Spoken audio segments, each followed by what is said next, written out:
Hello, hello. When I was a young nurseryman on a nurseryman's wage, I felt excluded because I couldn't go down to the local nursery and fill up a trolley of plants like this and have a beautiful garden because it was out of my reach. They were just too expensive. And in recent times, what's happened is 6-inch pots have risen in price to over $10. Now you pay $12, $14, $15 for just a simple 6-inch pot. And again, gardening is becoming unaffordable for the average person. And what I've done is I've taken a big section of my nursery here and I filled it with all sorts of shrubs, flowers, perennials, colourful things, ground covers, border plants, hedges, all sorts of things. The idea is that anybody on almost any budget can come in and fill up their garden.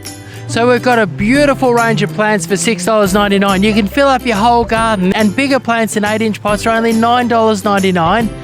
And when you combine that with our free delivery offer and our free garden designs, anybody can have an affordable garden.